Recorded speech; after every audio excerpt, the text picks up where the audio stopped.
হাসানের সাথে সেলফি তোলার সুযোগ। এখন দেখবেন আমার দেশের আত্মমর্যাদাহীন, ব্যক্তিত্বহীন এবং নির্লজ্জ একদল মানুষ দৌড়াই আসবে তার সাথে ছবি তোলার জন্য।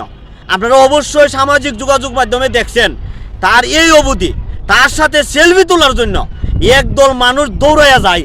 দৌড়াইয়া গেলই গাড়টা দৌড়ে একটা ধাক্কা দেয় এবং ঠাস করে গালের মধ্যে একটা সর দেয় এবং দেখা যায় একটা ক্যাপ দিয়ে একটা বাড়ি দেয় এবং বেড দিয়ে একটা বাড়ি দেয়। পারলে আমি দেখি জুতা দিয়ে বাড়ি পর্যন্ত দিব। এখন সের ব্যবহার কেমন, তার রাগ কীরকম, তার ব্যক্তিত্ব নিয়ে আমার কথা বলা উচিত না।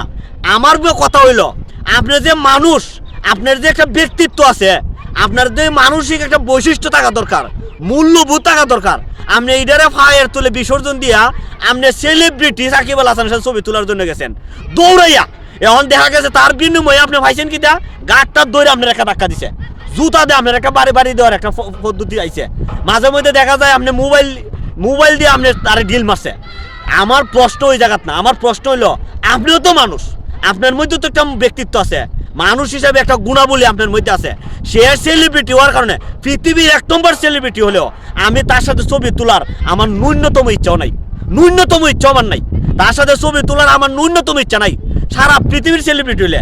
আর এখন দেখা যাচ্ছে সাকিব আল হাসান তার বিশ্বের মানে সে অলরাউন্ডার হয়েছে, আপনি তার কাছে যান বিনিময়ে একটা সর ঠাস করে একটা গালের মধ্যে সর দেয়। এখন আমার প্রশ্ন হইল তুমি কি ওই দূর মানসিক বিকাশ তোমার মধ্যে হয়েছে?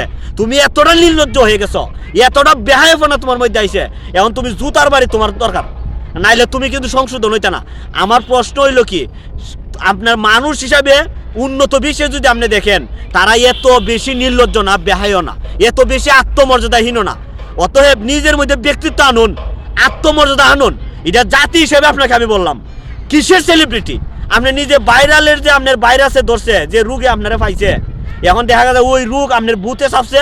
এখন আপনি ভাইরাল হওয়ার জন্য আপনার সর একটা পাইছেন, আপনি টাস করে গালে একটা সর দিচ্ছে।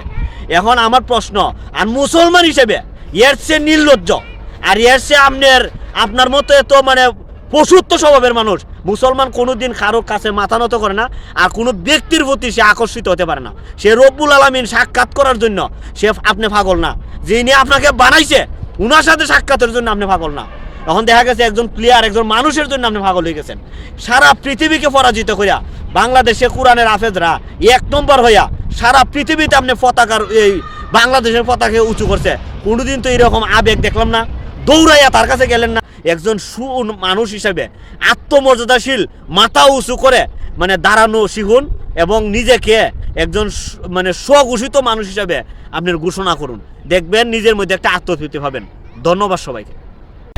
সারা পৃথিবীকে পরাজিত করিয়া তারা 1 নম্বর হইয়া বিশ্বের জমিনে বাংলাদেশের পতাকা উড্ডয়ন করছে। ওই সমস্ত কোরআনের হাফেজদের ব্যাপারে তো আপনাদের এত আবেগ, এত ভালোবাসা আমি দেখলাম না।